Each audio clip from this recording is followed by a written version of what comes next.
देखिए, आज ट्रांजिस्टर की बात करेंगे हम। ट्रांजिस्टर इलेक्ट्रॉनिक्स का एक बड़ा ही महत्वपूर्ण पार्ट है, बहुत महत्वपूर्ण भाग है। जैसे आपने सुना होगा कि इलेक्ट्रिकल में आपको स्विच ऑन करने के लिए बोर्ड तक जाना पड़ता है, या हम कहें कि किसी डिवाइस को ऑन करने के लिए, जैसे कोई फ़ैन है आपका, टीवी है आपका, आपके रूम में है, आपको उसको ऑन करने के लिए उसके पास जाना पड़ेगा, यानी उस पावर को ऑन करना होगा। तो वो है हमारा इलेक्ट्रिकल पार्ट, कि हमें वहाँ से उठकर उसके पास तक जाना होता है। ठीक है, तो वो हमारा इलेक्ट्रिकल पार्ट। उस इलेक्ट्रिकल पार्ट में यदि हम इलेक्ट्रॉनिक्स पार्ट को जोड़ दें, ऐड कर दें, तो वो हमारा डिजिटल पार्ट होगा, यानी इलेक्ट्रिकल से इलेक्ट्रॉनिक्स का। तो अभी बात करेंगे हम ट्रांजिस्टर की। जैसे हमारा स्विचिंग होती है, स्विचिंग प्रक्रिया की ऑन और ऑफ, ऐसे ही हमारा इलेक्ट्रॉनिक्स में अगर हम डिजिटल, पूर्ण रूप से डिजिटल की बात करें कि मेरे को रिमोटिंग सिस्टम बनाना है या रिमोट से कोई चीज़ ऑन करनी है, ऑफ़ करनी है, तो वो मेरा ट्रांजिस्टर आईसी कंट्रोल बेस होगा, यानी उसके अंदर कहीं ना कहीं आईसी और ट्रांजिस्टर का रोल होगा। तो वो जो ट्रांजिस्टर है वो होता कैसे है, उसका वर्क ऑर्डर क्या है, उसको समझना है आज हमको। उसको समझने के लिए मैंने अपने पास में कुछ ट्रांजिस्टर रखे हैं। तो उन ट्रांजिस्टर में मेरे पास में एक ट्रांजिस्टर यहाँ पर है, 1 2 3 4, ये 4 ट्रांजिस्टर मैंने रखे हैं। अब ट्रांजिस्टर अगर दैट सपोज बात करें ट्रांजिस्टर की, ट्रांजिस्टर हमारे 2 प्रकार के होते हैं, एक NPN और दूसरा PNP।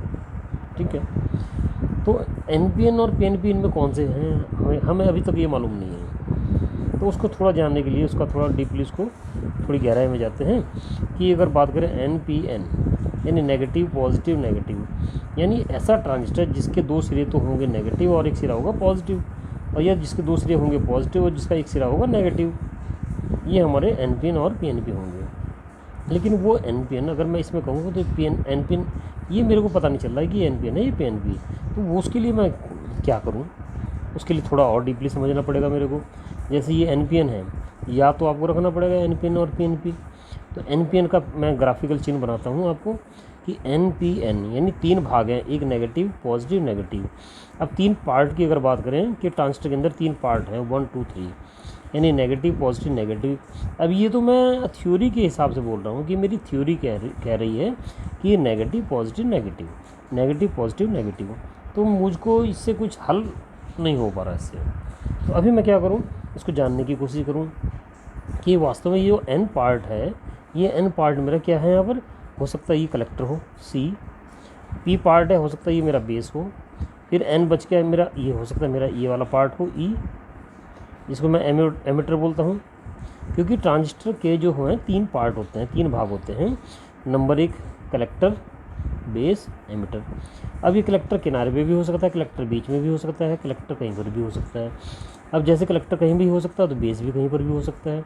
फिर कन्फ्यूज़न, अब उस कन्फ्यूज़न को दूर करने के लिए हम क्या करें, तो पहले हम ट्रांजिस्टर के इस 3 पार्ट को हम समझते हैं कि ट्रांजिस्टर के अगर ये सेफ मेरे पास जो ट्रांजिस्टर है, इस सेफ को अगर मैं देखूँ, ये ट्रांजिस्टर की सेफ क्या है कि मेरे को दिखाई दे रही है यहाँ पर कुछ गोल टाइप की, और इधर से मैं अगर इसको देखूँ, ये मेरे को दिखाई दे रहा है कुछ चपटा टाइप का, फ्लैट, यानी अर्धवर्त टाइप का, जैसे आधा काट दिया हो कुछ, है ना। और ये जो ट्रांजिस्टर यहाँ पर मेरे को दिखाई दे रहे हैं, ये बिल्कुल फ्लैट टाइप के दिखाई दे रहे हैं। इसमें और इसमें थोड़ा फ़र्क है, देखो ध्यान से, मैंने ऊपर से दिखा रहा हूँ, ये गोलाई अर्धवर्त, और ऐसे जैसे यहाँ आगे सामने से काट दिया, और उसके सामने उसका नंबर लिखा हुआ है, यहाँ पर देखेंगे ना कुछ लिखा हुआ है, ये लिखा हुआ है, यस, ओके। तो जिस पर यहाँ नंबर लिखा हुआ है, अगर मैं उसको, उसके फेस को अपने सामने रखूँ और गोलाई वाले हिस्से को नीचे कर दूँ, ऐसे करके, इस कंडीशन में मेरे को लगता है कि अगर मैं इसको सेफ ऐसी बनाऊँ,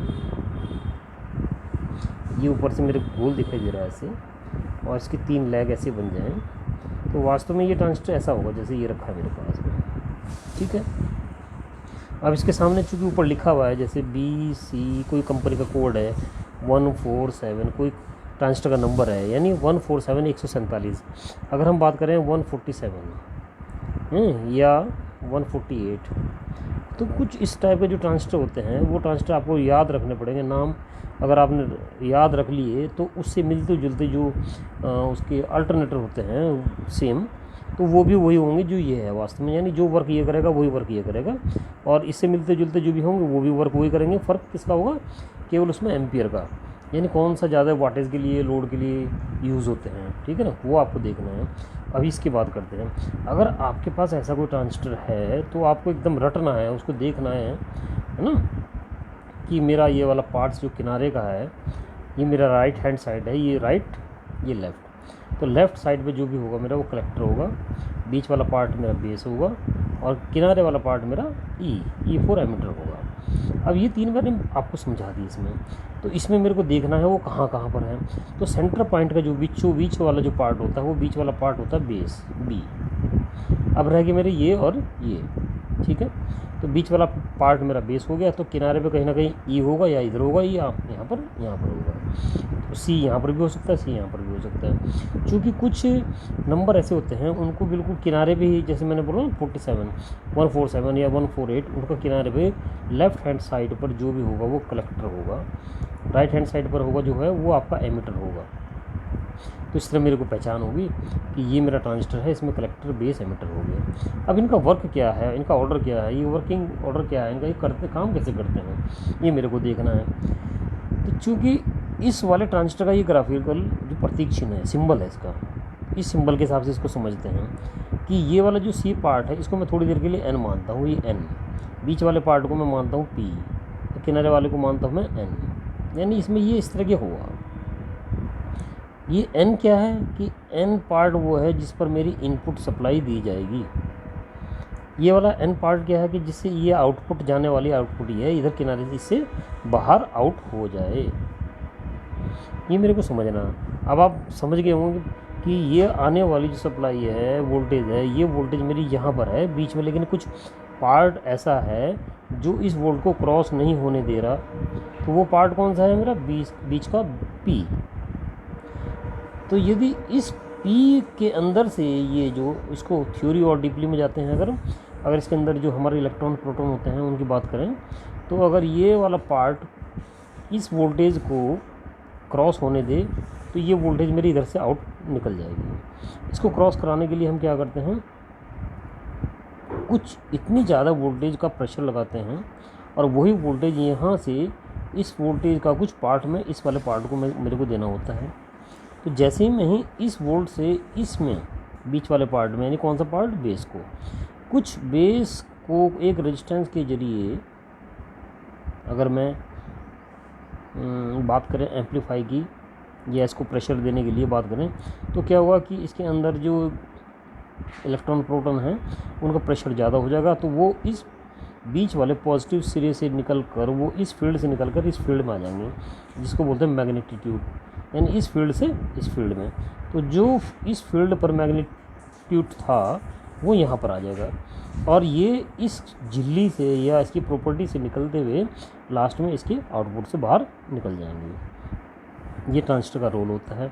इसको निकालने के लिए जो हम बात करते हैं स्विचिंग की, कि जैसे इलेक्ट्रिकल का स्विच होता है ऑन ऑफ करने के लिए, तो स्विच को ऑन किया तो मेरा लैंप जल गया, स्विच को ऑफ किया तो वो है मेरा इलेक्ट्रिकल, वो मेरे को हाथ से करना पड़ता है।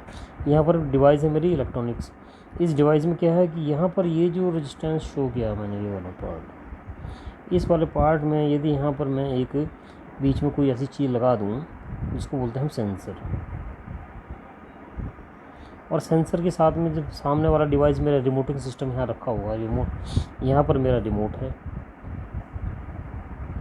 जब मैं इस रिमोट से वर्क करता हूँ तो इस रिमोट से निकलने वाली किरणें, अल्ट्रावायलेट जो किरणें उसकी निकलेंगी, वो किरणें सीधा इफेक्ट इस पर होंगी सेंसर पर, सेंसर वर्क करेगा, ऑन होगा। ऑन होने पर ये जो सिस्टम है मेरा जो ऑफ पड़ा था उसके बाद ये ऑन हो जाएगा। ऑन होने के बाद में ये जो मेरी इनपुट थी यहाँ पर, ये इनपुट इससे बाहर आउटपुट से निकल जाएगी। यानी ये काम जो कर रहा है वो ऑन ऑफ कराने का कर रहा है। कौन कर रहा है आपका, ये डिजिटल वर्क कर रहा है, रिमोटिंग सिस्टम। तो ट्रांजिस्टर का जो वर्क है वो इस तरह का वर्क होता है कि आने वाली इनपुट को बाहर क्रॉस करा दिया जाए, यानी आउटपुट जिससे हम कुछ चीज़ चलाना चाह रहे हैं, रिजल्ट मेरे को जो चाहिए, रिजल्ट वो चाहिए, तो ये इनपुट को मेरे को आउटपुट में चेंज करना है। आउटपुट में तभी चेंज होगा जब ये वाली फील्ड मेरी यहाँ पर आएगी, और वो तब आएगी जब ये वाला पार्ट काम करेगा, बेस। तो बेस का मतलब होता है बाइसिंग। बाइसिंग का मतलब है किसी चीज़ को स्विचिंग की प्रक्रिया ऑन करना। यानी ये चीज़ स्विचिंग प्रक्रिया तभी होगी जब बाइसिंग के ऊपर कुछ आप कुछ वोल्टेज देंगे, सिग्नल देंगे, फ्रीक्वेंसी देंगे, तो भी ये वर्क करेगा। ये वर्क करेगा तो यहाँ पर देखें ये वर्क करेगा। जैसे यहाँ पर अगर इसमें स्विचिंग में कुछ एक रेजिस्टेंस हम लगाएं पीछे से और इसमें कुछ प्रेशर के लिए कुछ वोल्टेज दें हम, तो वो वोल्टेज जैसे यहाँ पर आएगी तो यहाँ पर ये जो प्लेट है इसके अंदर की साइड में, ये वास्तव में प्लेट अलग अलग होती है, थोड़ी डिफरेंट यहाँ पर अलग होता है, इतना एरिया होता है। तो ये वाला पार्ट अंदर को प्रेस होता है। प्रेस होने के बाद में ये दोनों चीज़ें दीवारें आपस में जुड़ती हैं। तो यहाँ से आने वाली जो वोल्टेज होती है, ये वोल्टेज जो आपके आ रही है वो इस दीवार से होती है, यहाँ से वो आपके आउट में बाहर हो जाएगी।